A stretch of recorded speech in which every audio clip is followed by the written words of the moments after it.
discussing, I guess, the integrated man, and having. And I remember that person that I didn't reference before, but essentially, there's the extremity of like Andrew Tate and Hmm. of rhetoric, and it's like make money, fuck bitches, like right. And it's Hmm. just like that thing where it's like that's the thing that really makes you a man. And then there's Hmm. like the extreme opposite end of the feminine spiritual dude who's like Hmm. so in touch with his feminine side that you almost can't trust him to protect you, or you wonder, is he gay? Or if he's like, you know what I mean? And so that's really what brought us together. And it's one of those things that, uh, I do have, of course, I have some questions.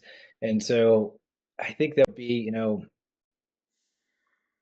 what do you think is required in taking on that responsibility? How much responsibility do you have to take to lead your family? Well, first off, I think what's most important is to get clear with ourselves, such as you mentioned that you're trying to juggle a lot of things with presence with your family to your business to maybe your passion projects and so forth. And I think what happens with whether it's a man or a woman, that we kind of get caught up with what's happening now without staying aligned with what our truth is and what's most important for us. And before any individual, I think, arrives to that space, I know you're talking about men in this moment, that first off, you have to like divest yourself as far as all the cultural conditioning that you experienced growing up, from a lack, like maybe not having a present father, to being raised in a culture where it's maybe hyper masculine, or maybe grown up in a hippie commune and there's all these kind of hippie dudes, you know what I mean?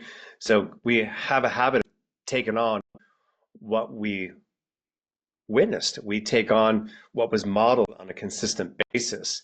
We start thinking that that's the norm.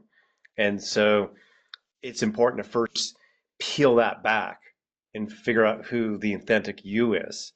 And then you might, it's almost like subtracting all these ideas that maybe you've placed your worthiness on. And then from there, when you get to this more authentic place that's who you are, you might literally write out, on a notepad that this is what's most important to me. This is what I really want to create in my life. Uh, these are the types of friends and life experiences I want to have. And then with that, if you do have a family, if you do have a business, you start drawing the connections to what serves you the most and what's aligned with that. And of course, in that process of doing that, you're going to just experience imbalances. Then you readjust yourself, and then you kind of move more in that direction.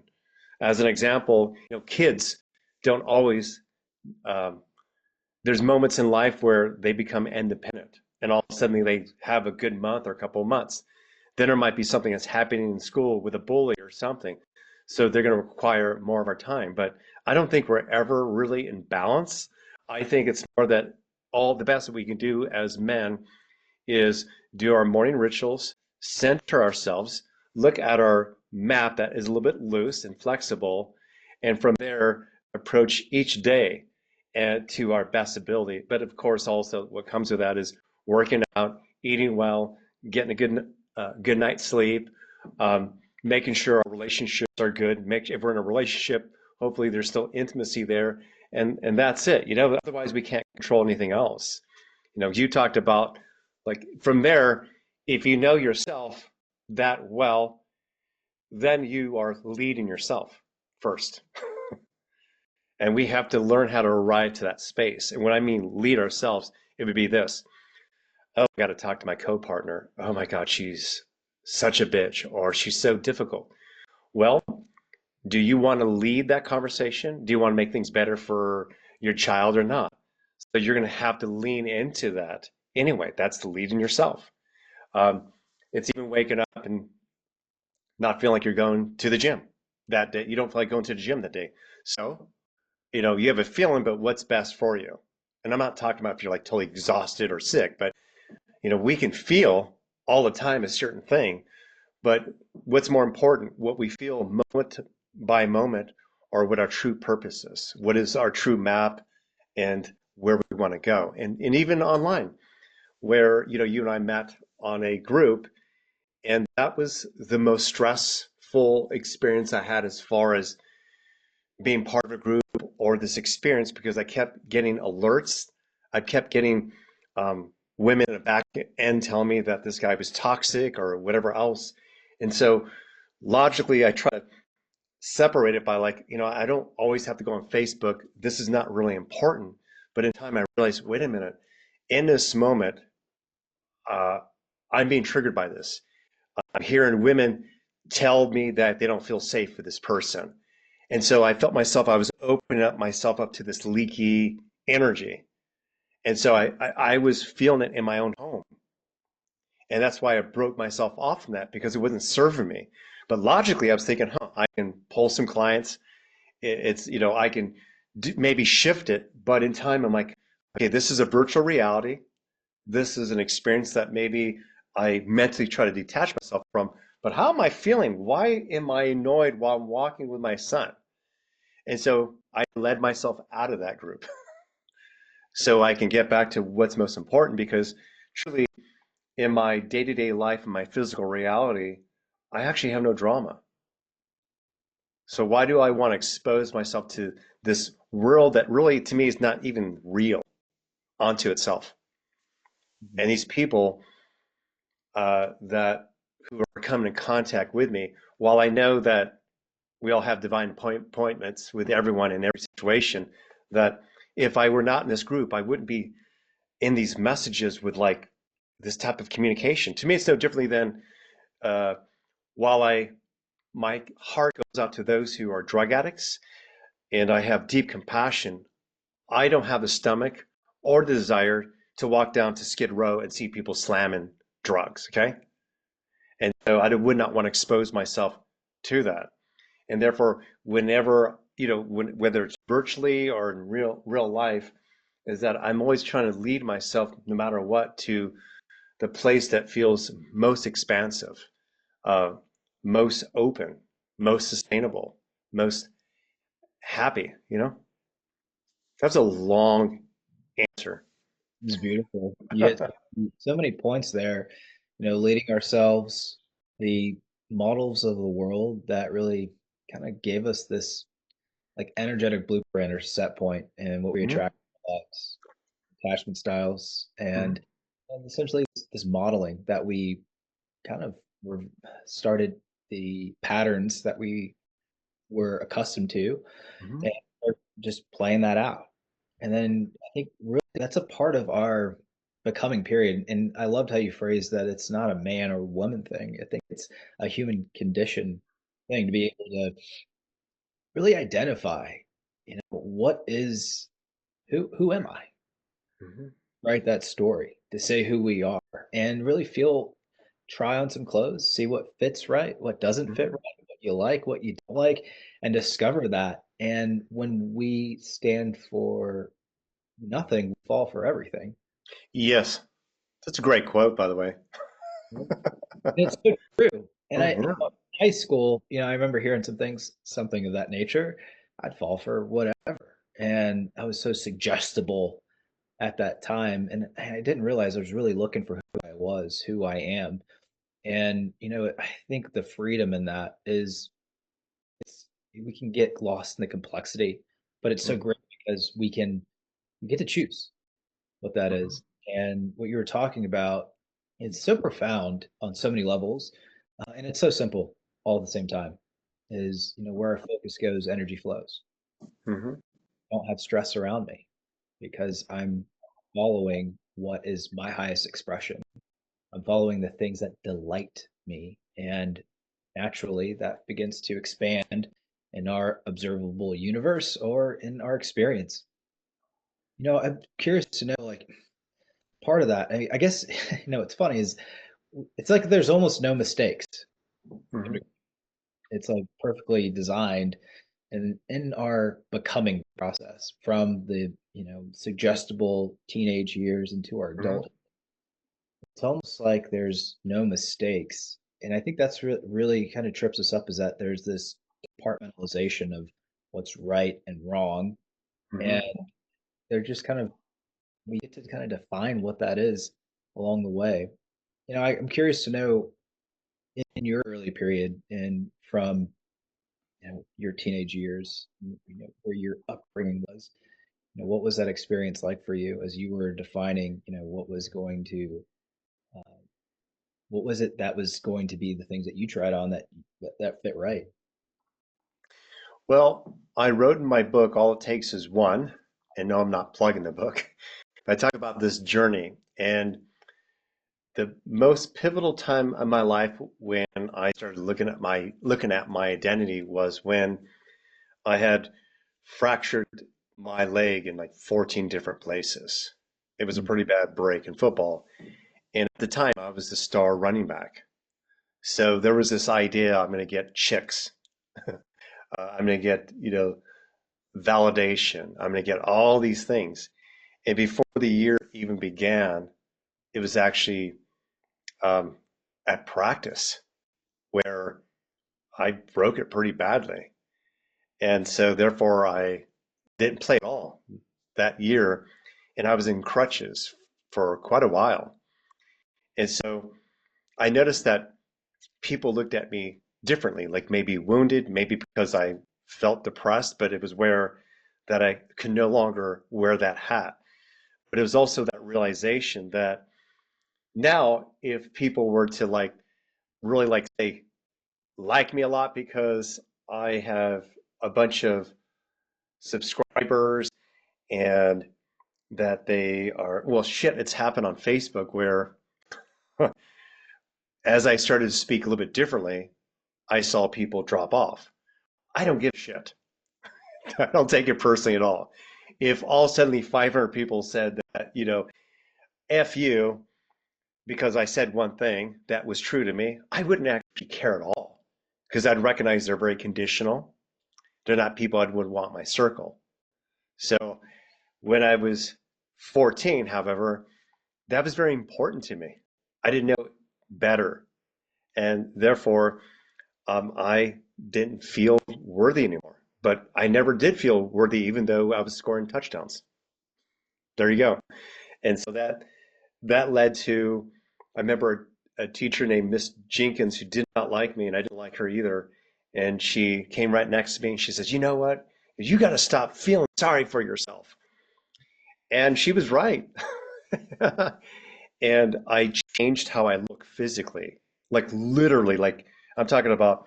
I went to school like the last Friday before Christmas vacation with eyeliner on, black leather pants on. It was almost like David Bowie. There was this complete transformation.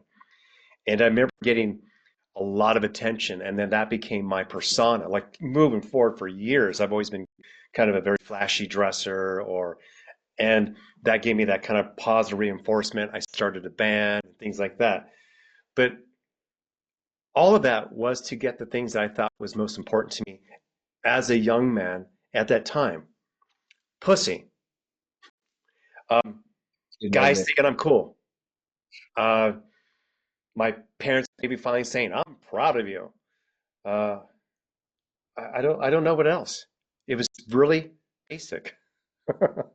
So while I had a passion to create these bands and be on stage, there was a benefit I was seeking also. And so, just like most men, that's what we do. And they're just kind of unconscious to it. That's why, they're looking at other men like you brought up, what's his first name? Tate? What's his first name? you too. What was that? Andrew Tate? Yeah. Yeah. And so men who say are insecure, who never been with an attractive woman, who maybe are even virgins or considered awkward, when they see that man, few things might happen. One is, I want to be just like him because if I have money and I'm like that, I'll get all the bitches, you know? Or another man or young man might say that, like, this guy thinks he's cool, but he's a jerk. He just projects onto him and he goes into the nice guy syndrome, you know. uh, we're going to have that because, at the end of the day, I think that every man and woman, there's certain things that we desire, and that is a companion, someone we could connect to. We want to experience some type of level of respect, to be seen and heard, to be valued. Um, but most people are going about the wrong way, and most people are comparing themselves to each other. And I was fortunate to grow up, on this planet before there was the internet. And so I know who I am. I see what happens with the millennials or people who are younger, and I'm like, wow, thank God I didn't go through that shit. Like, for example, if my girlfriend and I broke up, I wouldn't see pictures of her anywhere with her new boyfriend. So I'd be triggered. We didn't have that. Not just that, there was just a few attractive people. There wasn't very many models. Or let's say this, still even, there was very little models actually making money. But you have now filters, and anyone can look attractive, anyone can lose weight with filters. You don't know. And so if I were a girl and my sense of self was because of my beauty, then I can see why, like, the rise of body dysmorphia is just outrageous with teenage girls, because they're comparing themselves to other girls out there who are getting all this attention. So that's why it comes back to, okay, there's this story, but what's really important to me? Okay, I still want to have sex. I still want to meet an amazing woman. Uh, how can I do that being my most authentic self? I still want to gain respect, but for what? What are they going to respect me for? My great personality, my jokes, or who I am as a person authentically?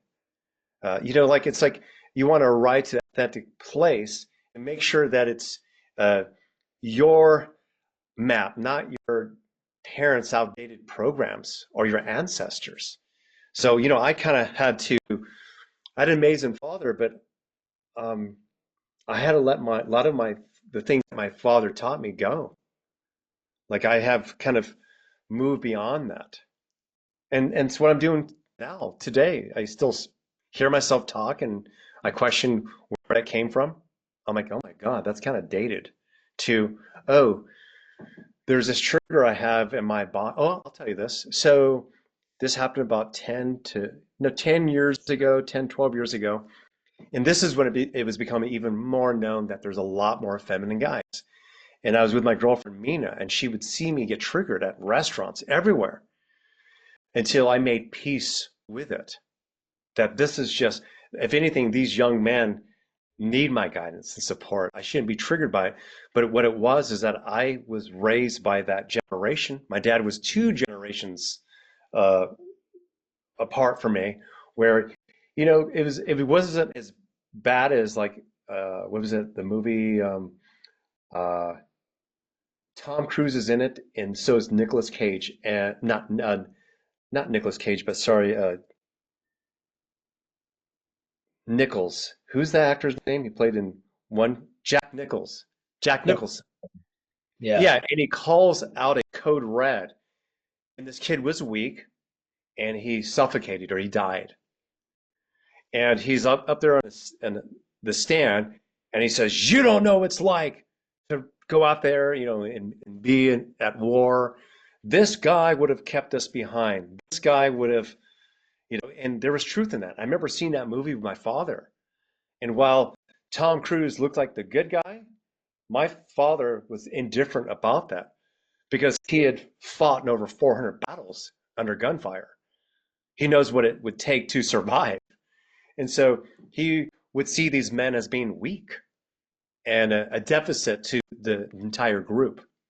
And so I found myself, when I would be around weak men, passive aggressive men, men who are playing it small or playing in the victimhood, I would get triggered by being around my father's upbringing.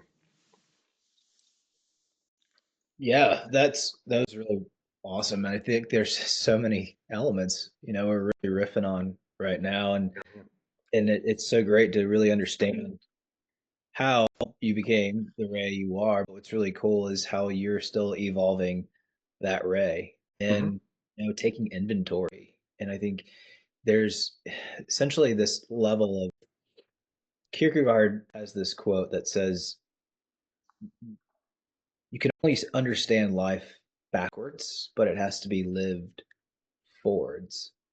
And I think that's really the name of the game is we're reverse engineering our success. We're reverse engineering, identifying who we are. And part of what you were talking about, which really hits home for me, is living from the inside out, not the outside in. And I'm absolutely guilty of that as well. And it's a part of my journey is, really seeing that you know, my greatest traumas were the seeds of my greatest growth as well. And it's one of those things I accept it for what it is, but I absolutely was 100% lost and looking Hmm. for validation in all the wrong places. Playing guitar because I thought it was cool. I Hmm. fell in love with it. I think that's an organic thing. Playing sports because it got me validation, got me like I was accepted. I was a part of the dude, so Hmm. right.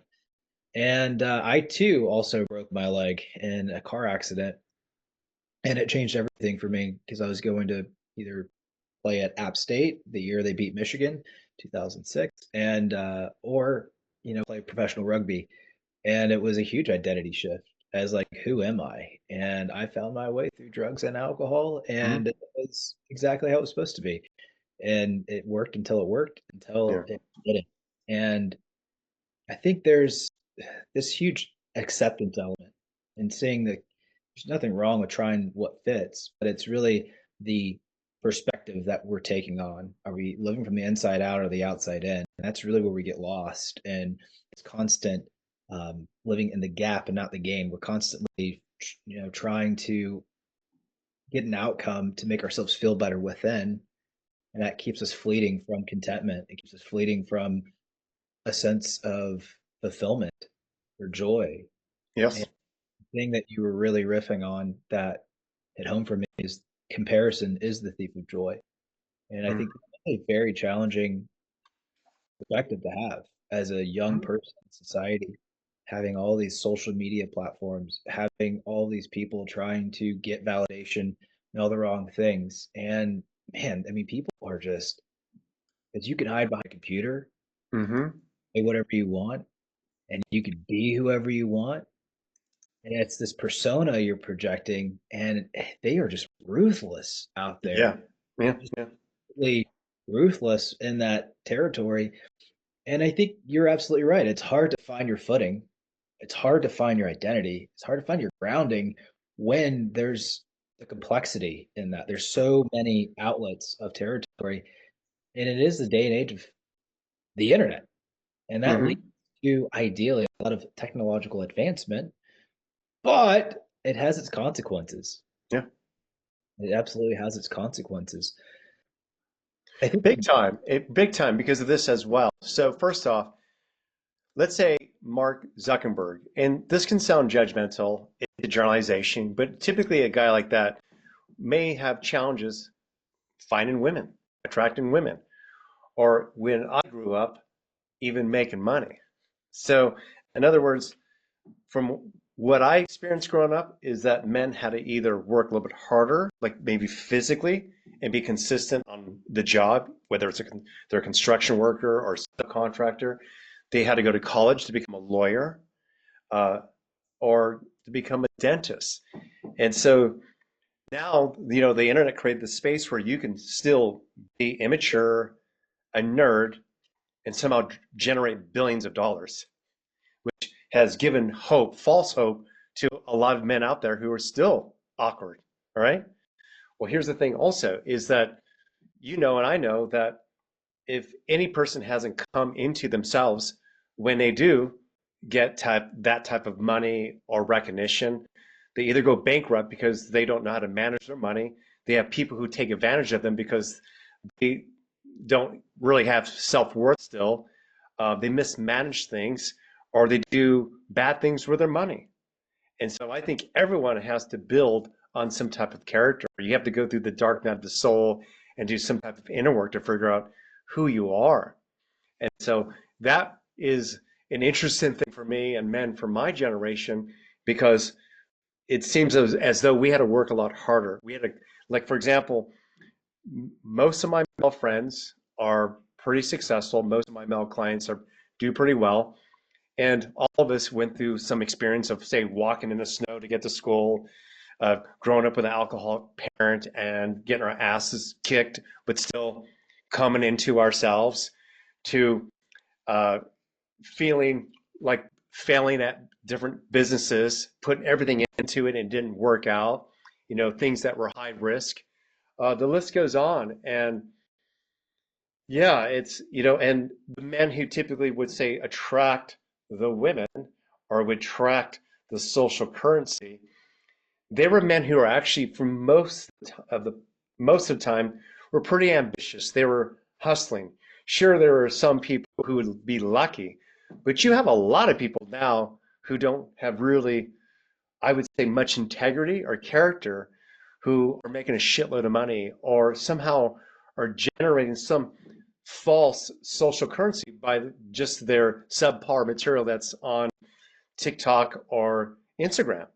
It's not, the algorithms are not going in a direction of, let's find the smartest person, let's find the person who has integrity. It's more, let's go to the person who has just the most video views. And it just might be a dude who keeps posting stupid videos of cats. So our world has kind of really been dumbed down as well for, the idea of profit, for, and so there we go. And that's so it's, I feel blessed that I didn't go down that path. I had to actually become someone before I made it. You know what I mean? So, and it's like, you've heard many stories where people who had like that, they're poor, but also they had poverty mindset. They win money, you know, at the lottery, and they just lose it all. Hmm. They go broke. Or it's a football star who maybe had a short season, made millions, but got into cocaine and whatever else, loses everything. Like you and me, we're like, what did you do with that money? Why didn't you like invest? What happened? It is because like they never have figured out who they are. Being lost is can be very invaluable because that's really where you learn all these lessons. And Hmm. I'm really getting here, and from you, and thank you so much for saying all that you have because this is huge. I think that anyone that's if they're listening, when they're listening, will be able to gather something from this. And I'm hearing so much, and it's really the only constant in life is change. Yeah. And I think that's really what's just such a fundamental principle. But when we're trying to remain the same, we're Hmm. trying to, maybe we have poor foundations in our integrity and our value system, right? Because I think what we're talking about is it's the what value system are we providing? And it's really Hmm. a false sense of security. And ultimately, it's keeping you in this constant needed state of making yourself feel better of what's lacking within you because the foundation within you has not been really created. There's no structure in those values, and we're placing a lot of value in the things that really deteriorate our soul, deteriorate our character, and we're trying to get more of that, and it's just this race to the bottom. And it's incredible how we can be lost in that. And I never really understood values, never Hmm. really understood character, especially in my early days as a teenager and early adult. It was really confounded on a lot of the things that we were talking about, being lost and trying to find my way, try to figure it out. It worked until it didn't work, Hmm. and you find a new way. And it was really accepting my willingness to accept change in myself, to Yeah. become teachable, to learn something new, to take something on that, hey, what I created as a character is not really working for me. I got to take on a new identity, but that gave me Hmm. understanding that I can and have the ability to change. And that principle of your willingness to accept change. And I think what it really creates is when we want something to be different than it is, it ultimately creates suffering within us, within Mhm. society, within others. And I think that's really what we're paying attention to, is really providing these principles, these values of character that really create fulfillment, joy, peace, contentment, rather than the other when we're thinking it's going to give us a false sense of security. We perceive it's going to give us security, but it's false. Yeah. It's Yeah, it's fleeting. That's what's interesting about it is that what we perceive as, say, security is typically just an emotion. And it's actually the precursor is our consciousness. So, as an example, um, a guy who doesn't get a lot of attention by women, and let's say he just goes in a coffee shop and he see the woman. He's 40 years old, kind of nerdy, and there's like this 25-year-old attractive woman smiles at him. That might light him up, like more than someone like myself, because his consciousness is telling him that he's now worthy or he's still attractive. But like for me, I don't need that validation anymore. So I'm not going to create, that's not going to happen to me. Of course, I would still like some type of people to be attracted to me. But again, my consciousness is different. So therefore, whatever experience that comes my way, I interpret it different than probably most men.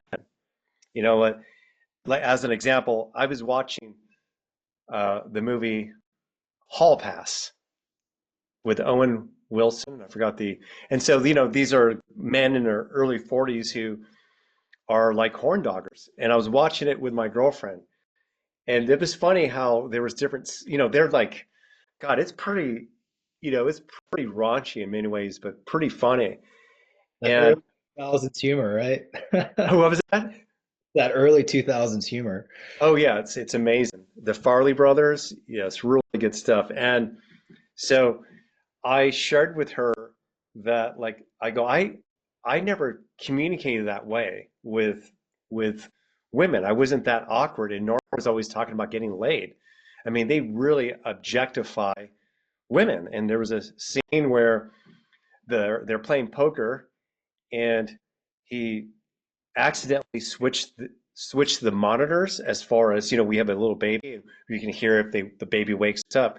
So his wife goes upstairs and she can hear the conversation.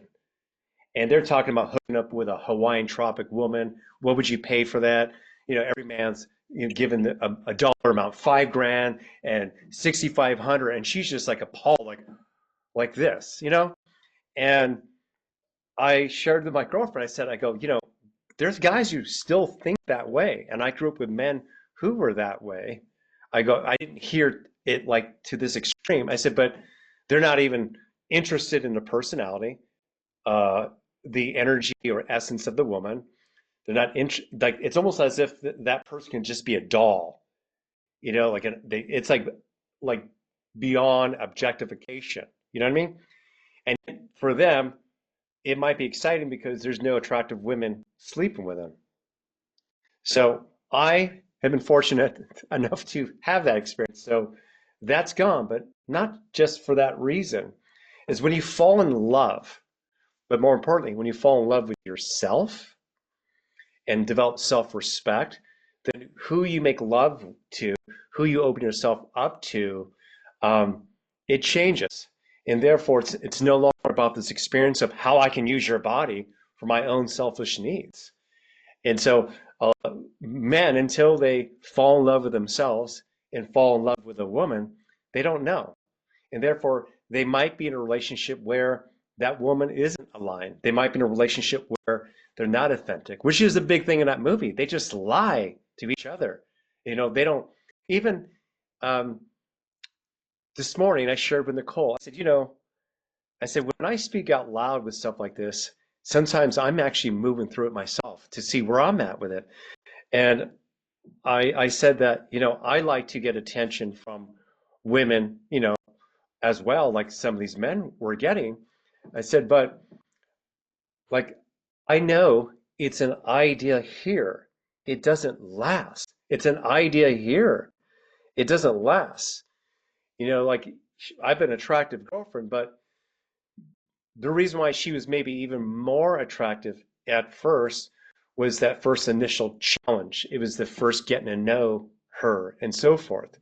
But again, does it go then? If you're not a man who's communicating and opening yourself up and rediscovering yourself, which would help you rediscover her, it would get old. And because you feel disconnected here, of course, you're going to think, well, maybe it will be better with her. And therefore, you just keep chasing one woman after another, like the Aaron Tate guy. Like the guy's disconnected from his heart. And if men were watching this, they're like, oh, bullshit. This was funny. More often, I'll share this with men, and they don't give a shit what I just said. They don't care. They want the instant gratification. They don't want to do the work. And here, I'm a 55-year-old man. I've been down that path. I'm not some nerd going, you just got to love her heart, because, of course, you can say that dude's never gotten laid. He probably works at Fry's. Not judging if you work at Fry's, um, but no, but most men are not really taking the direction. You just want the easy way out. They just want the quick gratification and time. What men will find out is that you're no longer funny. Your jokes are actually stupid. Um, Life starts to become really difficult. Your tricks don't work anymore, and you just become a grumpy old man because you're not grown from the inside out. And I have met, that's one thing too, is I've met guys who have a shitload of money, guys who still behave that way. I was working with a billionaire who felt insecure because he didn't own a basketball team. He's married to a smoking hot playmate. And she was the one who tried to get him to work with me. And that guy was like a Tommy boy and like out of control. He inherited a big part of his money from his father, but the guy was flying on private jets, like taking drugs, partying still at 47 years old, had 3 kids, just completely lost, fucking around. And here he had the money, he had the playmate, he has his home was a $120 million home in Santa Monica. Yeah. Oh. And yet empty, the most empty guy I ever met. I couldn't work with him. I had to fire him. Mm. I've seen men like that, chase and tell, even older than that, still kind of having that. Maybe they're still kind of, they're like Richard Gere or whatever. They're handsome guys and they still got game or something. Lonely, lonely. 1000%. And that's, I think the huge theme here, and I love these loose conversations because we're kind of just riffing, seeing where this goes. And I think what is so great, I'm grateful for this conversation because we're really talking about the ascent and evolution of man, Hmm. really what becomes a man and the rite of passage that we have to go through, these trials and tribulations. And we can either take the lesson or forget it. And unfortunately, sometimes we don't. And you're 100% correct. You can only meet someone to the depth that you've met yourself. Hmm. It's one of those things when you have, surface level things, if you haven't evolved, then you Hmm. still want those surface level things. And what's crazy enough is that there's women out there that will play that role. And Yes. but only because they also have not done the evolution within. They're still playing that surface level role, trying to, essentially feel better, living from the outside in, trying to fill a void, right, with external validation, those types of Hmm. things. They just attract each other all the time. And it's in that growth process that growth is super uncomfortable. It's Hmm. the willingness to accept change. It is the shit sandwich that everyone has to eat at certain points in time, unless you want to stay the same. Staying the same has its consequences, and it's crazy because this essentially this false sense of security, this value system that we've been speaking to, it really will run your life into chaos. It Hmm. because it has no strong foundation. There's no real value in this. And so it's I think one of the toughest lessons I had to really understand is, and I think is still growing on me, is the only reason that we really want something is how we perceive it will feel when we have it. Yeah. And Yeah. it's internal. All experience is internal, right? It's Yes. not the car that makes me feel good. It's the thought of how I will feel when I drive the car. Yeah, drive with a hot chick next to you, or pulling up to valet and they look at you like you're important. Absolutely. Yeah. And I think that's why we kind of run that fleeting journey.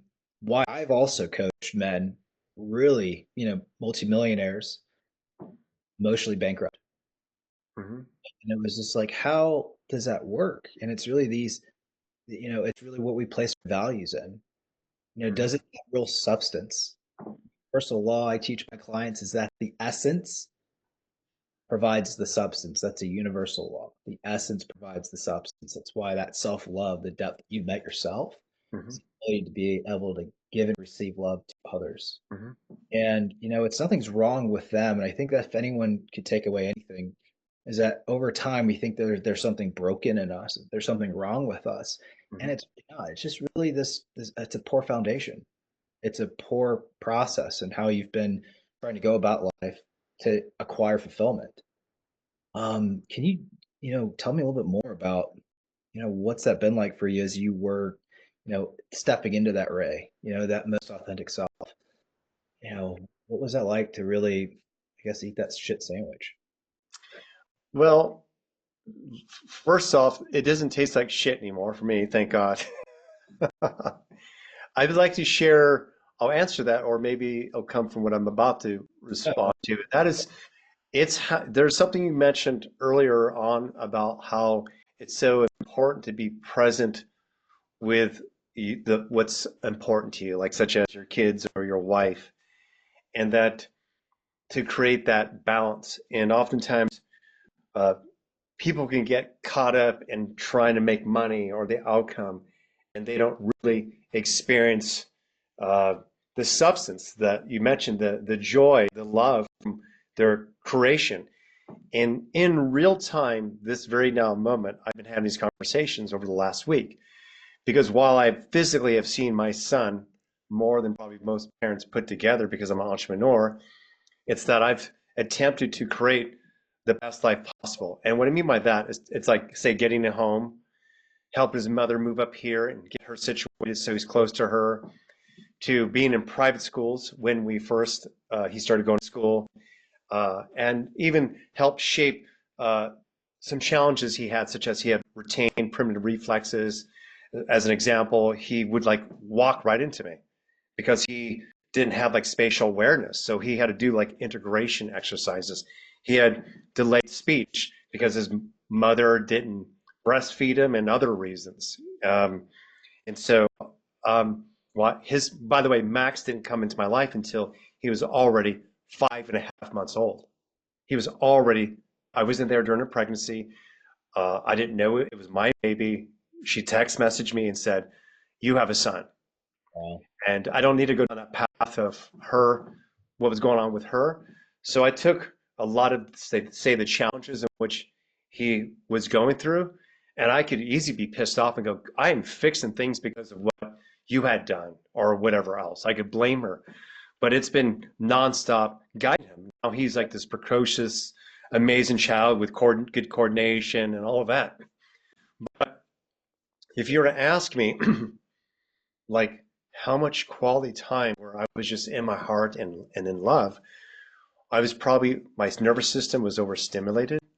I was stressed out trying to create a good partner relationship. His mother had trauma, like really bad PTSD. The list goes on.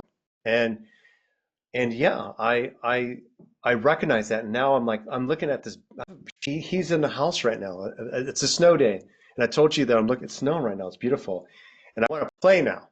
It's taken me a while. Like he's already 10 and a half years old, and I'm now kind of realizing that while I am present with him, while I know I'm a good father, I know I take care of everything. I literally do everything. That because I haven't been in love with the process, because I've been stressed in the process, because I have been fighting with becoming a dad versus being, I'm a musician, being this rock star on stage. Remember, he just suddenly just was my child. And I was still playing like up 6 times a month on a stage. I was a bachelor. So I had a little bit more freedom. And so I wasn't one of those guys, or let's say I wasn't in a marriage, or one of those people who was like, I want to have a kid and I can't wait to start a family. I was that guy who wanted to make a bunch of money, who wanted to travel, who wanted to experience life, who wanted to teach, who wanted to offer my gifts. And in that, at the time, I thought having a family, could slow me down, or it was easier not having children. Okay. So it wasn't like that consciousness shifted all suddenly when I became a father. It's just that I know how to be a good father because my dad was fucking amazing. And him too was a single father in the 1950s. He took over. His wife was not, it's not my mother, his first wife was an alcoholic, and he got custody of the kids and he raised his boys on his own. And and so he took over. He knew how to cook. He knew how to do all those things, the domestic things, plus be a warrior. And so that's the man who raised me. So I know how to do the task in hand, but my father never showed me joy in the process. My dad never showed me fun in the process. So today at 55 years old, I'm now still learning that, wow, like, because I've had resistance to this outdated identity, I haven't maybe created the narrative or the ease to enjoy more of the parenting, that I have felt as though like my life has gotten away from me, or there's been moments where I sense that I've been bitter and resentful when my son is not doing anything. But it's now where I'm now starting to open myself up to where we were working out, in the gym with weights, you know, um, and we're now starting to do more things where I'm a part of it. And some men might hear this and say, well, it's a lot easier when your boys get older. You're not into that kid stuff. There could be maybe some truth in that. I don't know. But I have been raising my son as if he were already a mature adult anyway. He's pretty smart. Um, so, I'm sharing that because it's, I haven't arrived. I'm never going to arrive. I'm a forever unfolding uh, human being. I'm forever unfolding consciousness. So I have to meet each moment with that space and awareness, with compassion, and expand myself. And I'm just learning this. And I've went through different, what we can call maybe identity crisis, or reinvent myself several times. From uh, I wanted to be a rock star. That was the main thing for a real long time. Um, then I worked for a aerospace company. Then I went to uh, Cancun, or I forgot where it was, and Cancun, and I stripped in a cage and won $200. And then I was working corporate America. I went, I could become a stripper, and I did for 3 years. Yeah, most men can't say that. I used that money to finance my record, which I threw 75 grand into it, which costs nothing now these days. I bought the first version of Pro Tools, had a studio going, worked with some big artists as well. Then in that, went through emotional stuff, IBS. I started reading self-help books, and then I started working with clients, uh, and I became a coach. And I decided to get my doctorate in clinical psychology, so I went back to school, um, through all of that, and then got back into music again. Started an '80s parody band that did really well, and I have had different. I became a best-selling author last year, and all of these things, dude, really mean nothing, honestly. They don't mean anything to me. It was the process. I'm a very creative person. And so, like, even my book, it did pretty well, but it's just a forever unfolding process. I'm a creative person. And through each project, I find out more of who I am. I have a buddy named Will who has a triple platinum album. He is the creator and the guitar player of London Beat. And they had a hit in 1989. He's one of my friends. You maybe seen a picture of me on Facebook. But that dude is 65 now. Oh, he's still doing a lot of stuff. And so that album made a lot of money for him.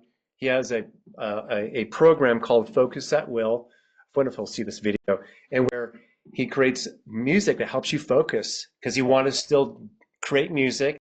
He got investors to where now it's leading itself. He leads a group called Metal, and that's where he makes some money too. It's like 900 men who are like powerful entrepreneurs. And he now, I saw him in LA, and he doesn't have to do all these things, but I saw the prototype where he created a didgeridoo that's compact that actually changes keys. And he showed me the protege of it. And he has, of course, he's going to probably put this out there. But the guy never stops creating. And he almost died 5 years ago from a massive heart attack. Massive heart attack. It's like he only 2% of that type of heart attack where people live. And even when he was sharing with me at his table, like the experience, he said that, you know, the process he went through, the becoming, and he had a deeper understanding of himself, even like maybe he was working too much and maybe not in his heart. And so here's a man who's been successful and then was humbled again, and then now is doing more. And when you surround yourself with men like this, you'll see that, you know, our purpose is ourself ultimately. I might talk about purpose as far as like that you're there to be service to the world, or a great, some people might say my purpose is being a parent, but truly no, your purpose is yourself. You might have an excitement, you might have a hobby that's an excitement, but everything that you do, if you don't reflect and grow from that, whatever you do, even if it makes you money, you'll still not feel, it will not be enough. You'll never be satisfied. But if you approach each project with the idea of knowing that in this process, if I can stay in my heart, I can be curious and learn from that, then you match that experience, you grow from that experience regardless of the outcome. And then you maybe start another thing. And that's kind of what life is really about. That's what's kept me, I think, youthful. You know, I have a lot of energy for my age. I'm not even thinking about retiring. In fact, I'm working with a financial advisor, and he was asking me questions. And I said, dude, I'm not retiring. That's not in my cards. I'll continue to be doing something. Whether it makes me money or not, I don't know. Mhm. But, you know, it's, you know, joy and excitement is the elixir of life, you know? That's what keeps your vitality strong. That's so impactful. I learned so much about that in the last 10 minutes, Ray, and I can't tell you how much I deeply express that gratitude. And really just like if that's like the key to life. Yeah. And there's that's just the thing. And I can't tell you how many, I mean, I'll just speak for myself, how much free advice I've gotten and could have changed my life, but I didn't take it. And I think that's just the trick. And it's really the thing is it's never this sexy thing. It's not like this Mhm. crazy, complexity. The solution's also really simple. Mhm. It's finding, really a purpose greater than yourself. Mhm. Become the process is really the most important thing of any endeavor, not what you get from it, Mhm. right? It's who you become.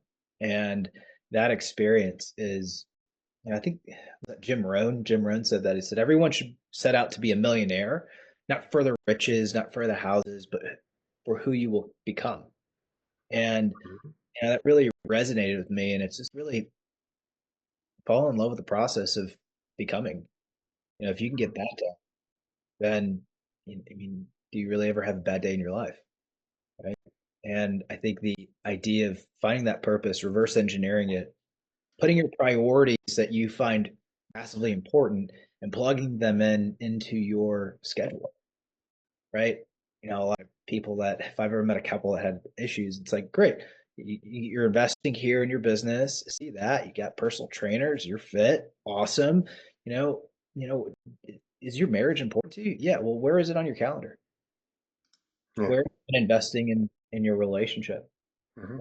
I think that's just it's just massively important. Having these prior our purpose kind of sets the tone for our priorities. If we can plug them in and seeing them through with our time and energy, focus, and attention, then that really creates more fulfillment within us.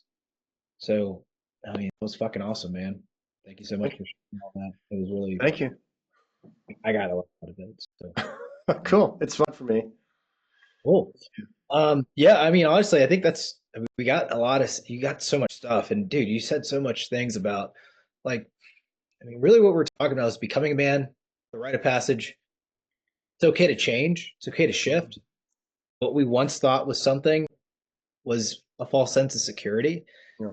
They find a purpose and to go out there Oh, to fulfill that. I mean, if anyone hears that, I think that that would really hit someone in that right moment in time where they feel lost. They needed to receive that message. I mean, I'm not lost, but I always arriving at the same time. Just like you said, yeah. today's day one for me, and so for me it was very impactful. And I will make sure you get this recording so you. You still recording? Yeah, no, it's this fathom. Go. Yeah. Yep. Okay. So I would say I know we're come to the hour here, or we're already done, but still, like I want to share that whole disappointment that, and I'm going to say men feel. I'm not going to talk about women because I women go through it also, but I feel as though that they can experience the sensuality of life better than men. I know that's a generalization, but anyway, but it's something that you shared earlier, and you said that it's not necessarily the Mercedes maybe you want, but the experience. It's like drive in and feeling confident and have a woman next to you. Well, if you are in your joy and you feel complete already, then that same experience that you think you would get from Mercedes, you might experience by walking by some roses and like smelling them for the first time, or that for whatever reason you catch uh, by in your periphery a woman who is trying to open up the door while she's trying to pull her stroller in with her baby, and you run over there and open it, and she looks at you and smiles, and that just gives you reason to live one more day, as a depressed person, you know, things like that. And reason I'm bringing this up is because I have attained everything I was told to attain. I'm a multimillionaire, okay? I have two houses. I have an attractive girlfriend. I have the healthiest co-parenting relationship. I mean, everything is working, but I'll be upfront. I'm not going to use the word that I'm not satisfied, but I'm not done. I'm not done. So even with my house, so this here's the funny thing. I have a pretty big property. Oh my God, dude, it costs me like $800 a month to maintenance the property because of all it looks like a tropical, it looks like a healing center. I have probably one of the best looking properties in Ashland. But I'll tell you this, I thought when I was going to get this property, I've gotten into gardening, and yes, I've got great fruits and whatever else. But dude, I just learned like, oh fuck, dude, it's a lot of work. I don't want to be a farmer or a gardener. Okay, I didn't know that. And so now, like, I'm like, oh, it was something I was told that was supposed to be amazing because I lived in, you know, Los Angeles where houses were up on each other. I went to the extreme because like I could get so much more for my money than I could in Santa Monica. So I got the property. But now I'm like, oh my God, I don't need this. I don't need this. There's a lot of things, everything I've done mostly in my life, I never needed. What I needed was the experience and learning. So I'm not regretful that I got this house, even though it's going to turn into investment property, which I'm moving out of here in June. But like even another one, I had a Lexus in Santa Monica, and it was more common there. And I thought, well, I'm going to be in Oregon, so I want to get something more rugged. So I bought a Jeep, put bigger tires on it, made it look really masculine. Dude, I sold it. I lost money on it. Like I did, like I was with Nicole and the kids, and when we're driving, we're shouting. I'm like, this is not really conducive for having a family. Why did I do this? Because the idea was when I was thinking about going to Oregon, I saw like kayaks on trucks on tops of Jeeps. Like it's things I had been subjected to in movies. Like, yeah, you need to have a Jeep. I got the Jeep and I'm like, it's fun, but no. The reason why I like the Jeep is because I used to rent them when I would go to Hawaii. And just that. But I don't go four-wheel driving all the time. I don't do that. But Why did I do that? Because I was programmed to believe that that is what it is. And I have no mistakes or regrets. I think it's hilarious that I had to learn that lesson. But at 55, I'm taking pause now, and I'm doing kind of what you talked about. It's if I had that, what would that experience be like? If I were to get that thing, what would that experience be like? If I didn't get that thing, what would be similar to what that would be like? What my life can I achieve right now can generate that experience? So I'm connected to the completeness that I am already. That's it. We don't want to be fragmented. We don't want to try to get things to compensate for what we feel missing inside. And we also have to remember that when we say get those things, we never got anything. All you really got was the learning and experience. That's it. Because when you finally have it, okay, what does this thing do?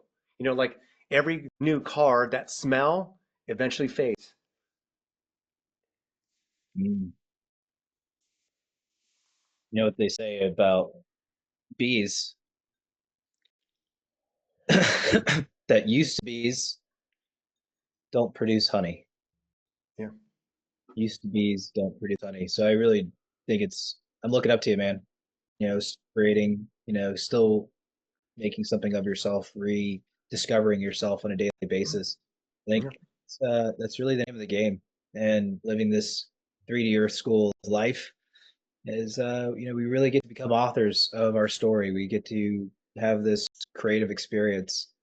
And sometimes fall asleep at the wheel, we crash, Mhm. uh, only to remember who you are, remember what you're doing, and why. What's your purpose? It's been invaluable hanging out with you, man. I really Thanks, appreciate you. buddy.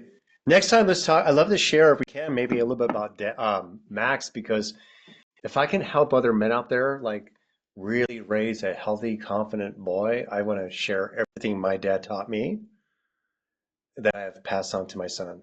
1000%. I think that's the thing is, yeah, ultimately, I think what's great is you'll be able to take this, create clips, make all this stuff. Mhm. Um, I'm, dude, for me, it's like multifaceted. I don't own a podcast. I don't have a podcast. I have, Mhm. now that I have this, I almost Mhm. feel like inclined to just like start doing a podcast, right? But I know that we'll be able to extract all these sound bites from this as well and apply them. And I think that's what's great is like naturally there's a rhythm and flow that we just sink into. And the more Mhm. that we chat, the more that we riff, we're going to get into, that flow. And it's just naturally going to come out.